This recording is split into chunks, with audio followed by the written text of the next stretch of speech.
Hello and welcome to class today. We are going to be doing a bit of an informal lecture today.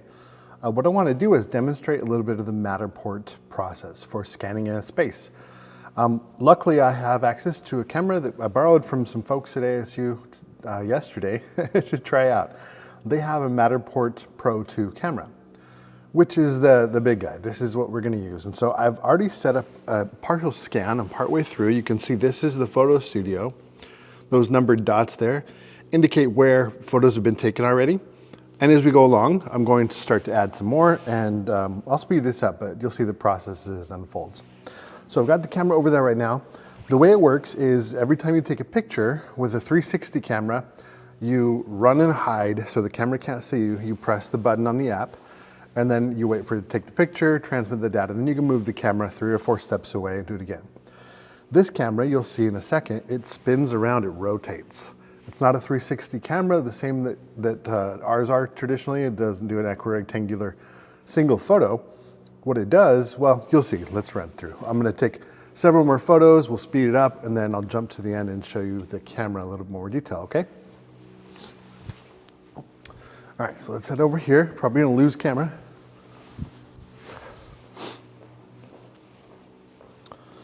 All right, here's the camera right here. And I'm going to move it over this way a few steps. I think I lost you on the video.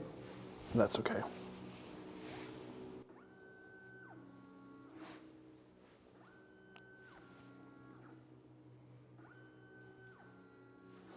All right, let's bring this guy a little closer so you can see what we're working with here. Come on, camera. All right, so if you take a look, we've got this device here. It mounts on a monopod or heavy duty tripod, ideally. It's got a series, an array of cameras built in. These are cameras that shoot, I believe, infrared lights also as well as visible. So they're using that to measure distances. There's probably a laser in there as well. Honestly, haven't ever got my hands on one of these, so I'm kind of excited and giddy like a little kid with a new toy.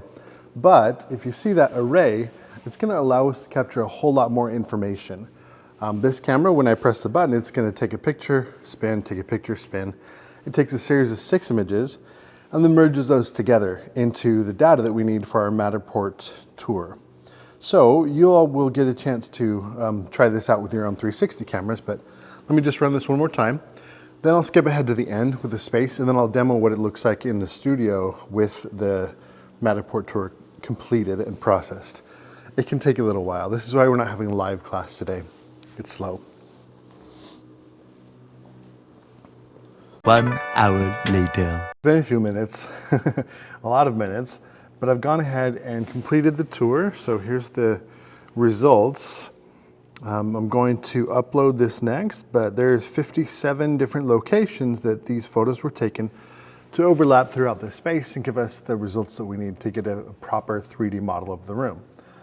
From this point, Matterport does all the work. Their servers will process all the data, and we'll come back to see the results when we're done. I'm glad we didn't do a live class today. It turns out that that big, nice, fancy Matterport camera that I was loaned to use for class today only works with a subscription. And in this case, I don't have a subscription, and neither do the people who bought the camera and didn't realize they needed a subscription to be able to use the camera at all. I was hoping to just be able to use the free trial for this class to be able to just show you, here's what it looks like with this camera, and here's the results that you can get. The free trial will work just great for your guys' assignment this week to do your Matterport scans with your 360 cameras. But with the big LiDAR camera, it doesn't do the trick. So anyway, I can't show you that, unfortunately. I can show you the email that says you have to upgrade, but that's not very interesting.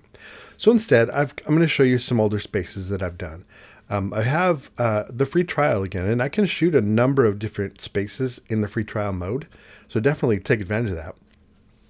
I can only activate one of them at a time. So here's my dashboard. I'm going to activate this space. This is our current photo studio space. Oh no, I didn't want to upgrade back. Let's get out of that. Come on now. Okay, we want to activate the space. No thanks on the upgrade.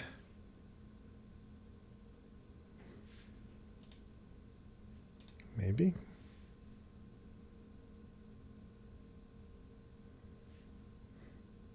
Oh, I can't activate it until I deactivate the other one. Never mind. I'm just going to show you a previous one that's a little more complicated that we did in a previous in-person semester. So this is the print and imaging lab on the campus. If I go in here, you can see that there's quite a bit of stuff in this. This is a complex, very cluttered room with people moving around and everything. And we can just jump through here. Some of the stuff that's in this space is, not necessarily real content, like right here. This is just testing if placing a link in an image. This is testing putting in a tag and things like that. So try this stuff out. We did this as a demo for the print lab. They wanted to see if it was worth paying for the subscription themselves. So they may have used this, they may have not. I don't even know. I haven't followed up with them. But as you can see, this is the purpose of using Matterport. This is a little bit different than what you get with the traditional 360 project. You get these animated 3D kind of transitions between different spaces.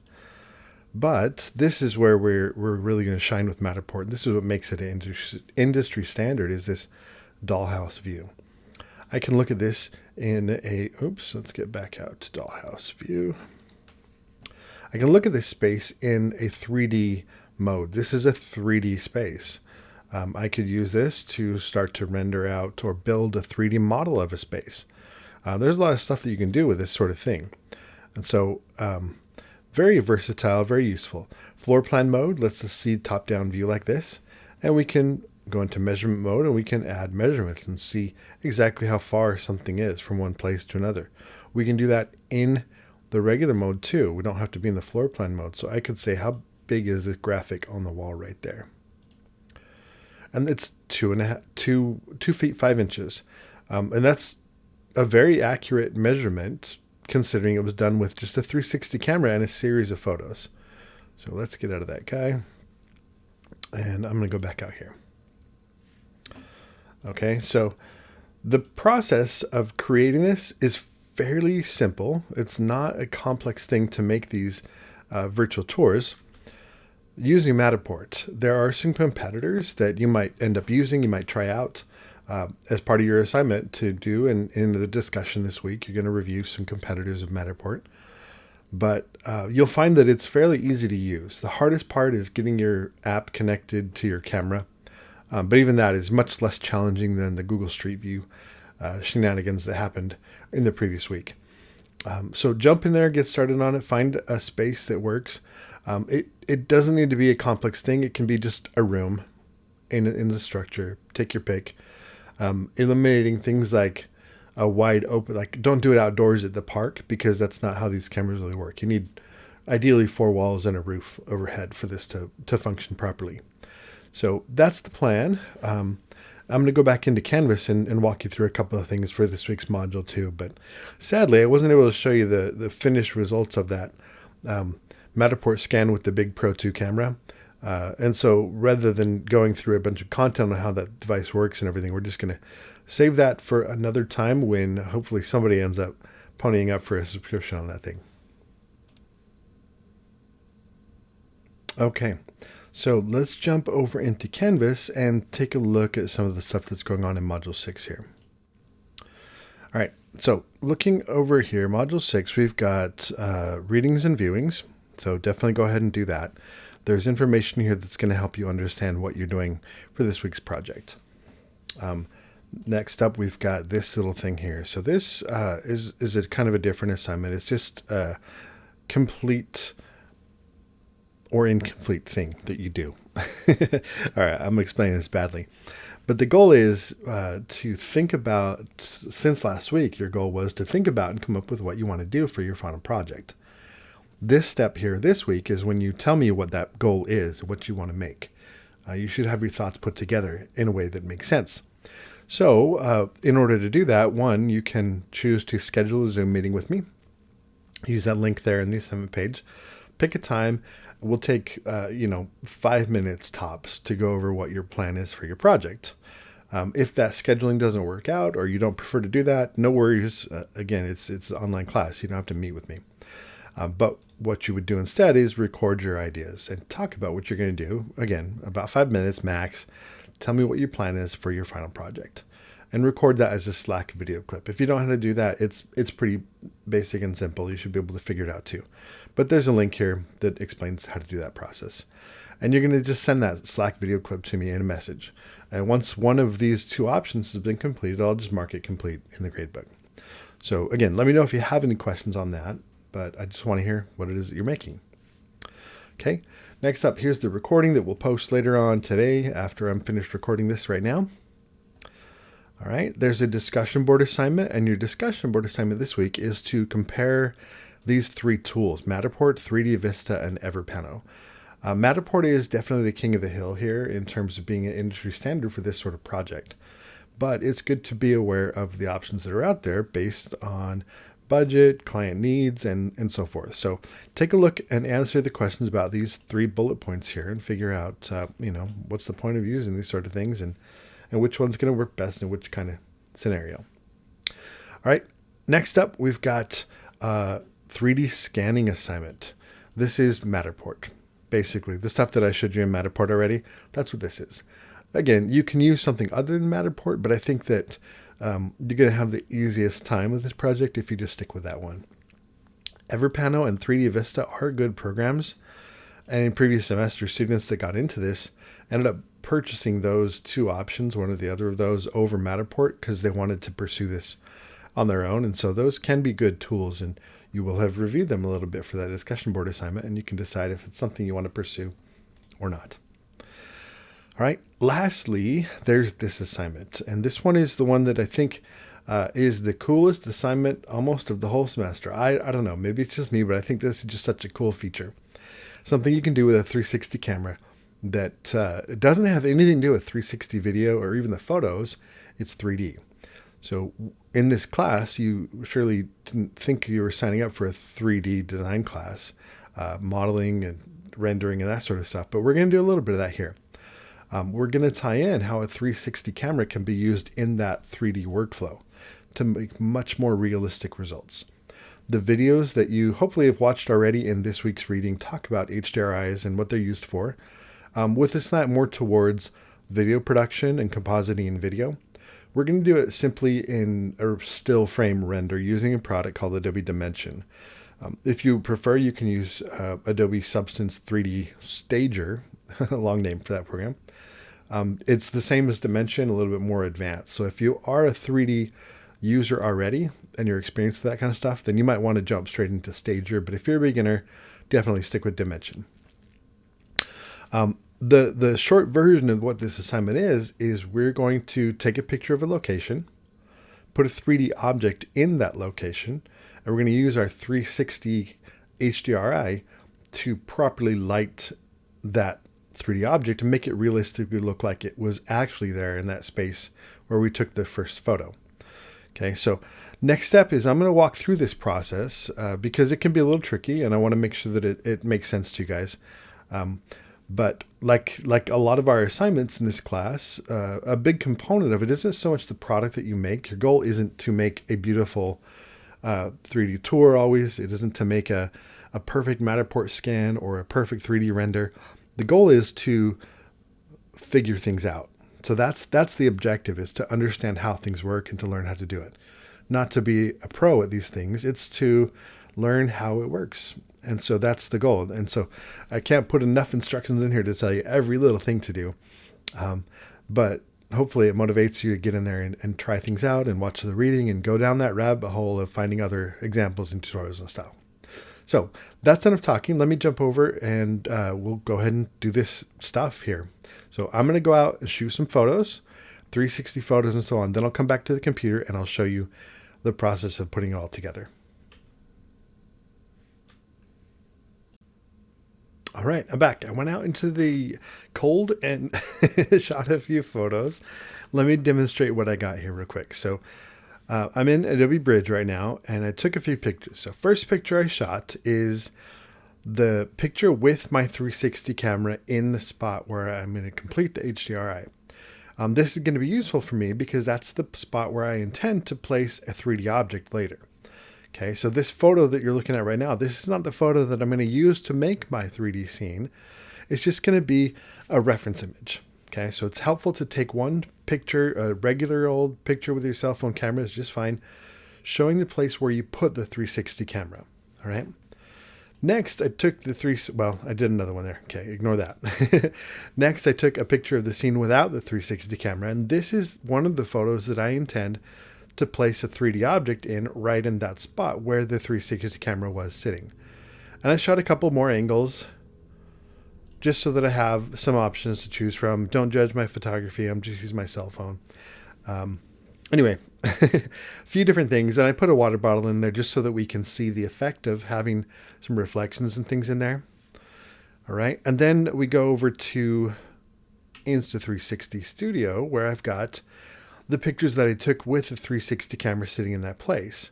And I have a bracketed series of pictures here with different exposures. I used the HDR mode to capture a bunch of images with just a single button press that get the highlights all the way to all the darkest shadows captured. And then I'm going to export this out. So this works like this. We're going to go start export. And if you have different cameras, you're going to have some different settings. That's okay.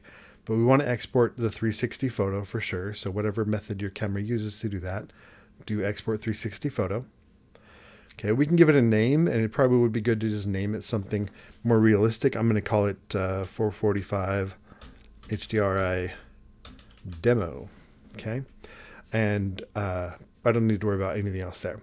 What I do want to make sure I do is say all exposure photos. If you're using a camera other than the Insta360, you're probably going to have to just shoot the photos individually, and that's fine.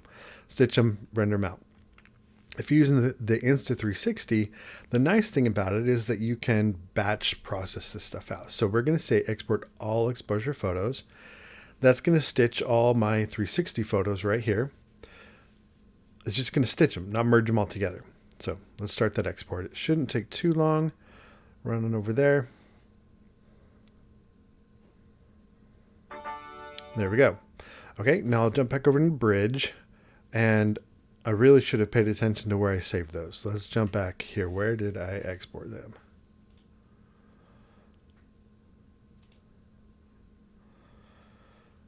To my desktop. Great. Okay. That's fine. They're on my desktop. Now, this series of photos, they're now stitched equirectangular photos, but they're all over the place with regard to the overall exposure. And this is where I'm going to complete the process of making them an HDRI image. And we'll do that in Photoshop. So in Photoshop, we can bring our files in a number of different ways, but one quick way, let's go here. We'll go File, Scripts, and Load Files into Stack. Then we can go browse to where those files are. In this case, they're on the desktop. And here, we'll just select all those and load those into Photoshop.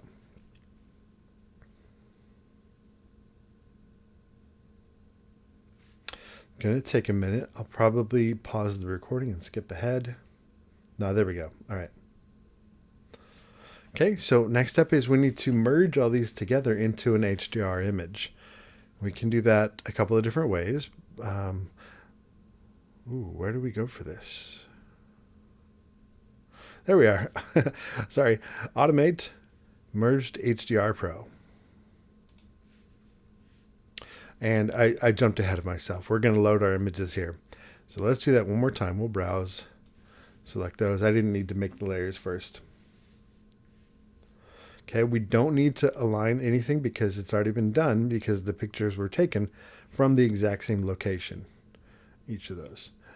Now in Merged HDR Pro, it's going to go through kind of the same stuff that we did before with stacking up those images. You'll see them loading into my layers panel over here. Once that's done, Photoshop's going to look at each of these and determine how different the exposure is on all those images. And in this case, it's, about one stop exposure value each time. And we want to make this into a 32-bit image. That's important. Make sure that we're doing 32-bit. Okay, we don't need to remove ghosts. Nothing was moving. We don't need to worry about the sliders here or anything. But we can look at it to evaluate the fact that, yes, we got all the brightest brights and the darkest darks are all accounted for. And then we'll hit OK.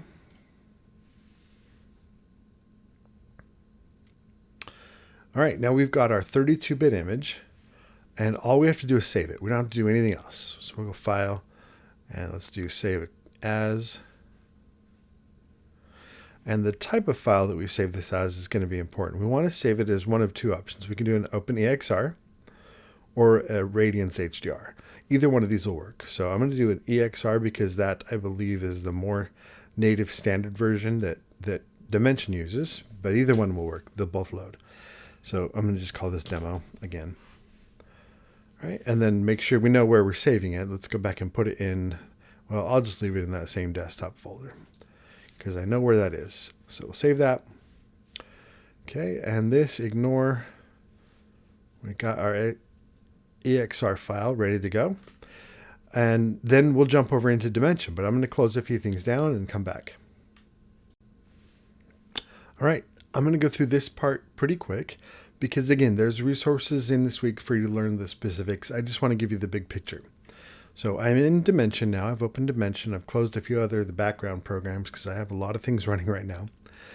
But first off, we're going to open up a file, and it's going to maybe take a little bit of time. This program can be resource intensive. So if you're on an older, slower laptop, it will work, but you just got to be a little more patient.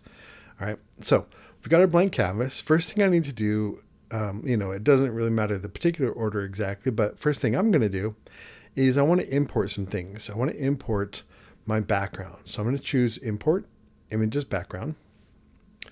And then I need to go find where that photo was that I took. And I think I put it over here.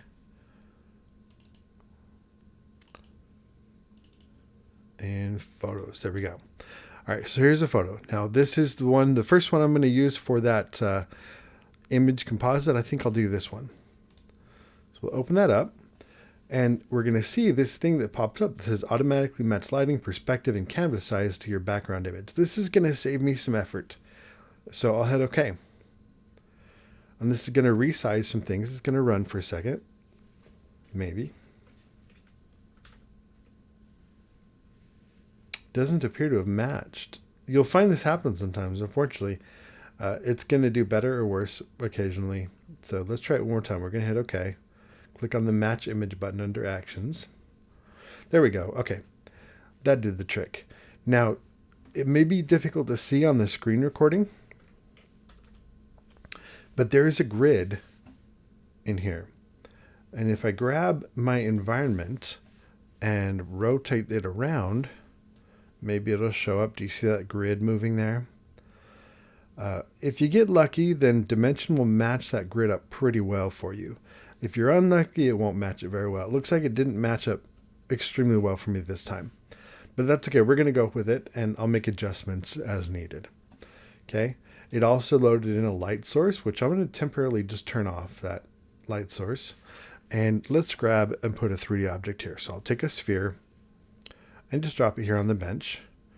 All right. And you can see that it came in not too bad. We can move that around. We can place it. And I want to put this in roughly the place where my 360 camera was. And I want to make it look like it's actually part of the scene. So lighting wise and things, I can kind of eyeball it and see that it looks like it fits in terms of perspective and stuff. But I want to be more accurate than just a guess. So I'll put on a material. I'm going to go over here and put a metal on there. I got to actually select where to put it. So let's drag and drop it onto the sphere. And if you look, you see in the reflections, a reflection of the scene.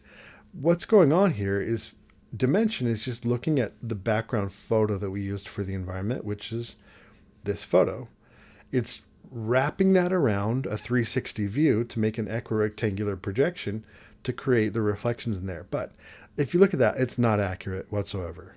I mean, it's better than nothing. If you've got something that's not reflective, a lot of times it'll be okay. But in this case, it's not. We have much better options. So we're going to swap that environment out. We're going to go to Environment Light up here. And this image, see, that's the image that Dimension created to make the reflections, but we want to use our own. So we'll click on that folder. Let's go to where I saved that EXR file. And it is in here. We're looking for EXR. There we go. Open that guy up. All right, and that loads on there. This is my 360 photo now that is wrapping around the scene. Okay, and I have some controls. Let's go ahead and rotate this around. And as I change the, actually that's intensity. Let's bring that intensity up. I'm just guessing where that matches. Rotation, I want the rotation to look correct. Now the water bottle is in the background, so the reflection of the bottle shouldn't be in the front. It's going to be probably kind of somewhere like that, I'm guessing. And I'm just looking at where the bench lines up, the roof lines up, the water bottle lines up, and things to try and get this to look the most realistic it can. All right, now the color temperature, I went ahead and edited my photo, my cell phone photo, to be a little warmer color temperature.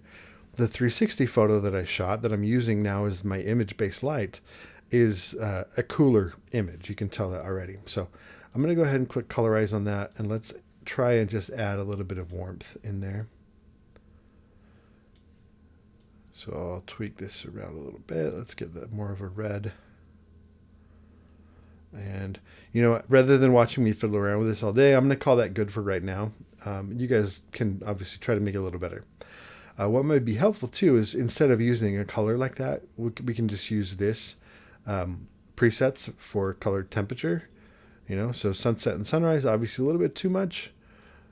It wasn't incandescent lighting, but let's close that.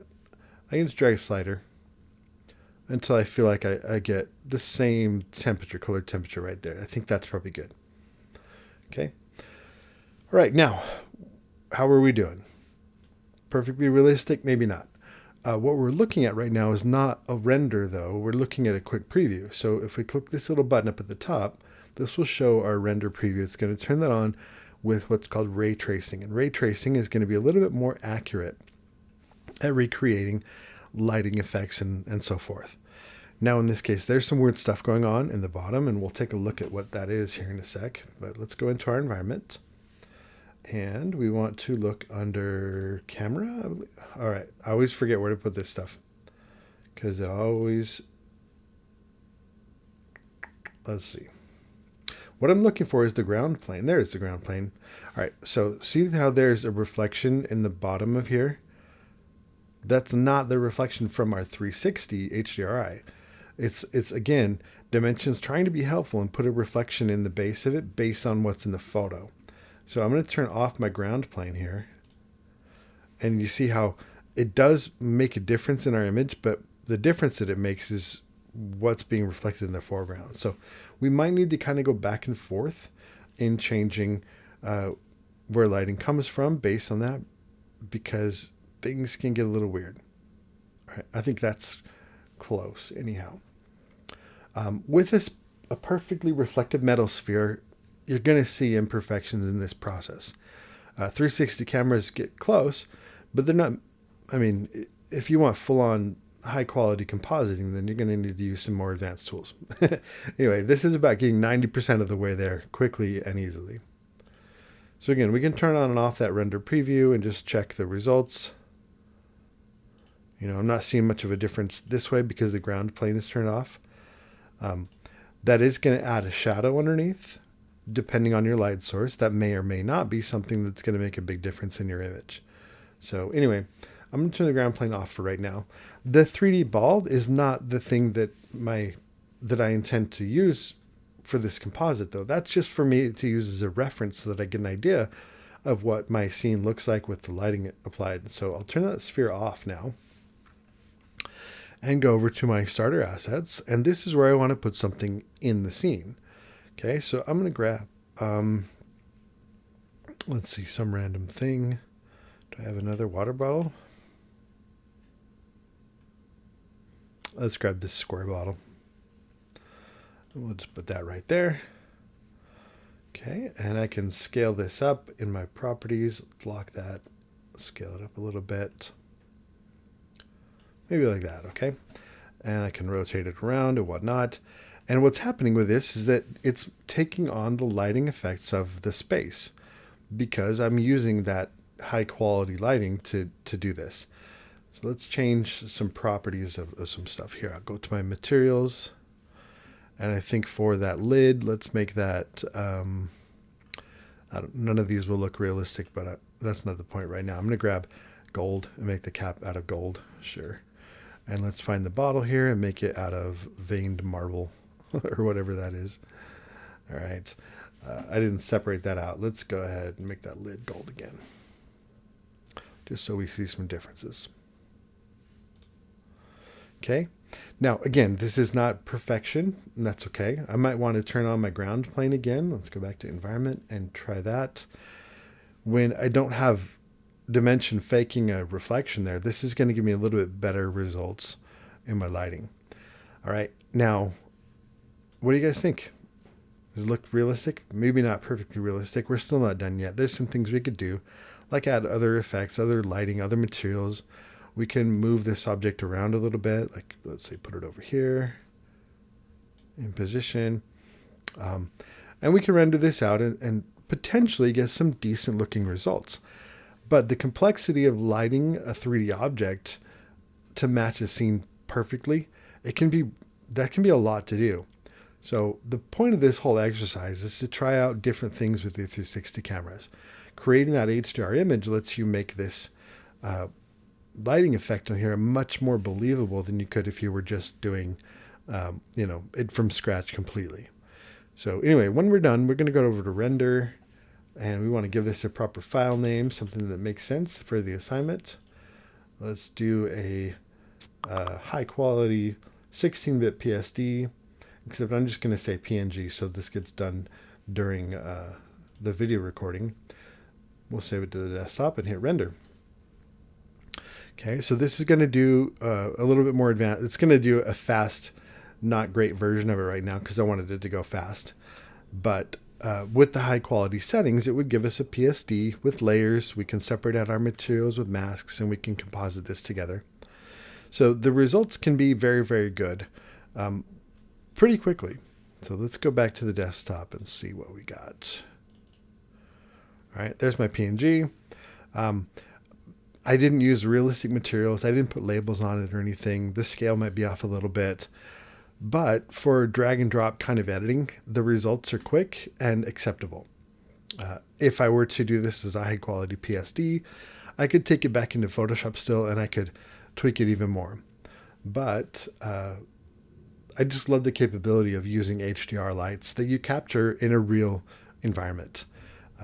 So watch the videos this week, get familiar with the processes, and have fun. This one's cool, I think. So there you go. I'll be on Slack. If you have any questions, jump over in Slack anytime and let me know what questions you have. Be happy to go over things with you, troubleshoot, whatever. Don't forget to send me your plans for the final project for this class. We're going to crank away on that project here shortly, starting next week. So you want to be sure on what you're doing before we get to that point, and get a chance to ask all your questions before we get to that point. All right, so thanks for watching this long video today, and I hope you guys have a good one. See you later.